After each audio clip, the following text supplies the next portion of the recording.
Welcome back. Think about the grandest stage imaginable. Not a concert arena, not a movie set, but the ancient stones of the Forbidden City in Beijing, cleared out entirely for just two men and their delegations. It is the ultimate geopolitical theater. Today, we are unpacking one of the most heavily scrutinized diplomatic events of the modern era, the summit between Donald Trump and the Chinese leadership in Beijing.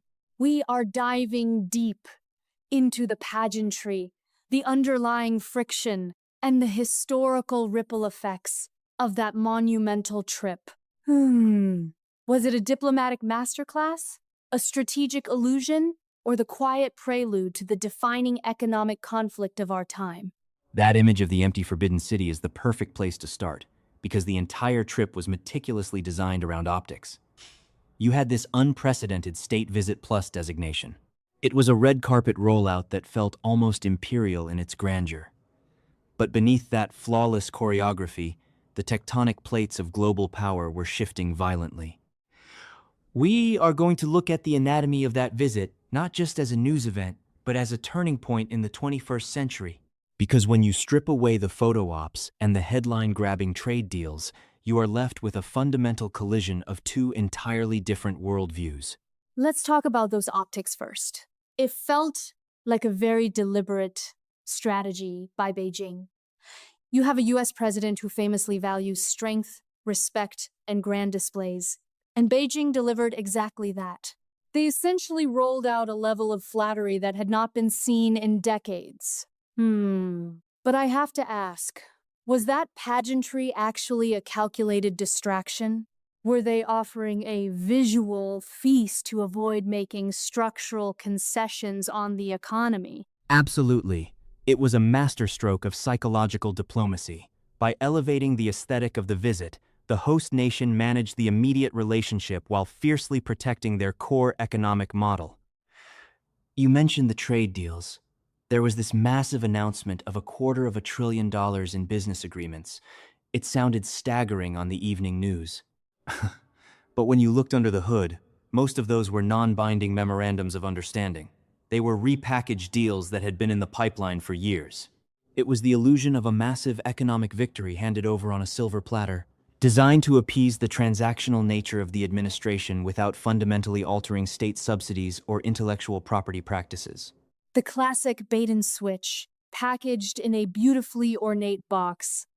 It is fascinating because it highlights a profound difference in diplomatic strategy. It feels like one side was playing a high-stakes game of poker, focusing on the immediate pot and the bluff, while the other was playing Go, surrounding the territory slowly and methodically. But let's pivot to the actual substance of the friction. The whole premise of the America First doctrine was that the US was being taken advantage of, specifically regarding trade imbalances. How did that fiery narrative survive the banquet diplomacy? That is the central paradox of the entire trip. The rhetoric on the campaign trail was relentless, accusing the other side of the greatest economic theft in history. Yet, standing in Beijing, the tone shifted dramatically. There was this surreal moment where the blame was actually deflected away from the host country and placed on past US administrations for allowing the trade deficit to grow. It was a stunning rhetorical pivot. But behind closed doors, the structural realities remained completely frozen. The visiting delegation was deeply divided between free trade traditionalists and economic nationalists. That internal division meant there was no unified, comprehensive strategy to force structural changes regarding forced technology transfers or market access. Right, and that lack of cohesion is exactly what a centralized, long-term planning system can exploit. If you do not know exactly what you are willing to walk away over, you are going to walk away with exactly what the other side is willing to give, which in this case was mostly photo ops and agricultural purchases. But the trip was not solely about trade. The shadow of North Korea was hanging heavily over the entire continent during that period. The missile tests were escalating. How much of this trip was actually a subtle negotiation over Pyongyang, using trade as leverage?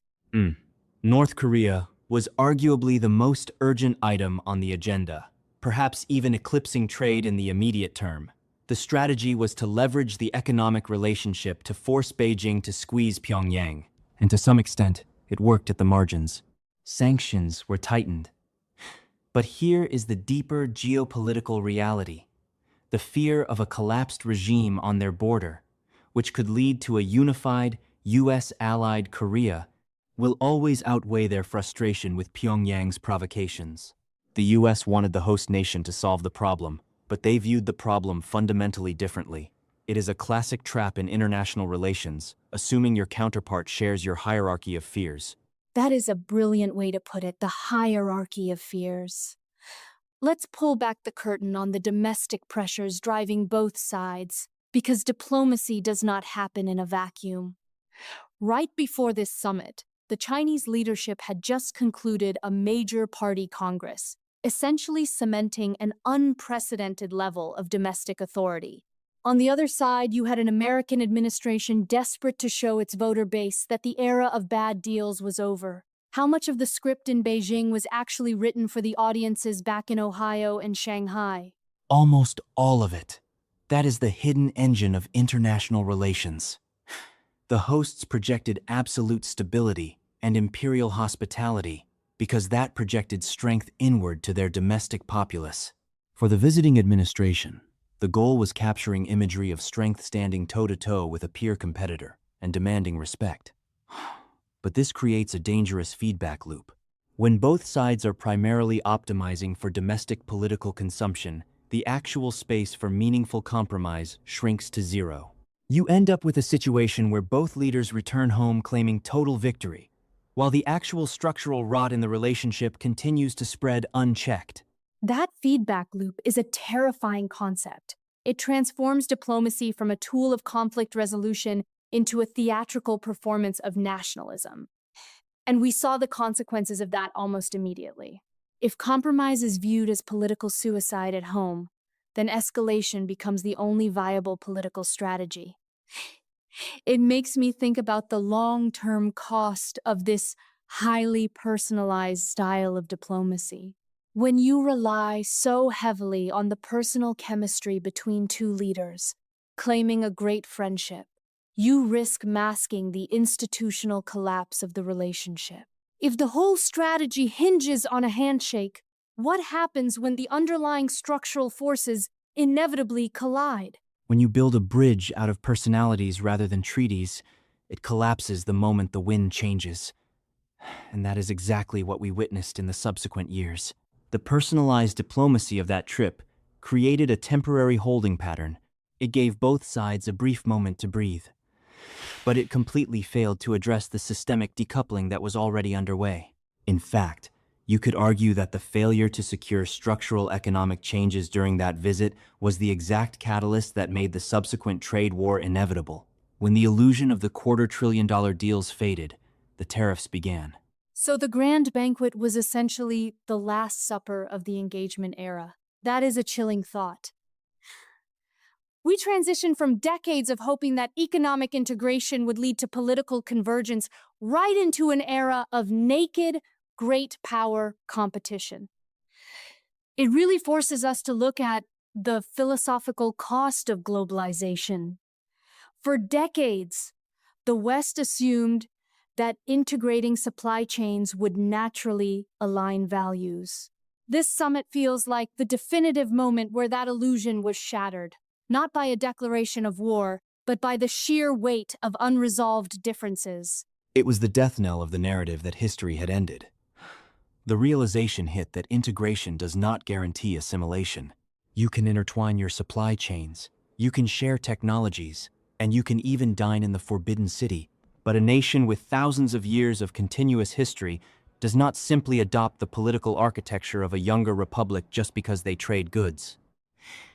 The summit laid bare a profound philosophical divergence. One side views the global order as a set of universal, rules-based institutions, while the other increasingly views it as a hierarchy of power where they are reclaiming their historical center of gravity. That brings up a fascinating societal implication. If we are now locked into this structural rivalry, what happens to the global systems we take for granted? Technology, the internet, green energy supply chains, are we looking at a permanent bifurcation? The idea of two separate internets, two separate technological ecosystems, feels like a massive regression for human progress. Yet it seems to be the direct consequence of the irreconcilable differences highlighted during that very trip. That bifurcation is no longer a dystopian theory. It is the current reality. The policies that followed that summit, the telecommunications bans, the semiconductor export controls, are the architecture of a new digital Iron Curtain. And the cost to society is immense. We are duplicating efforts in innovation, fracturing global supply chains, and embedding national security into every consumer product we buy. The smartphone in your pocket is no longer just a device. It is a node in a geopolitical conflict. The tragedy of that summit is not just what was left unsaid, but the realization that the era of borderless innovation is over. We have traded global efficiency for national resilience. A new digital Iron Curtain. That is incredibly stark. It really makes you wonder if future historians will look back at the pomp and circumstance of that Beijing visit not as a triumph of diplomacy, but as a glittering distraction. A moment where the world was watching the fireworks while the foundation of the global economy was quietly cracking beneath their feet. It is the ultimate irony of modern statecraft. Sometimes the loudest events signify the quietest, most devastating shifts. Exactly. History rarely announces its turning points with clarity. It usually dresses them up in protocol and pageantry. The legacy of that summit is a profound lesson in the limits of transactional diplomacy. You can negotiate the price of steel, you can negotiate agricultural purchases, but you cannot negotiate the fundamental geopolitical destiny of a rising superpower. The visit was a mirror reflecting the anxieties of a shifting world order, where the old rules no longer applied, and the new rules had yet to be written. And that leaves us with a lingering, almost haunting question as we look to the future. If the grandest diplomatic gestures and the most personalized leader-to-leader engagements cannot bridge the structural divide between the world's two largest economies, what mechanism is left to prevent competition from spiraling into conflict? As the dust settles on the era of engagement, we are stepping into uncharted territory, where every technological advancement and every trade route is a potential battlefield. Thank you for joining us on this deep dive into the architecture of modern power. Keep questioning the headlines, and we will see you next time.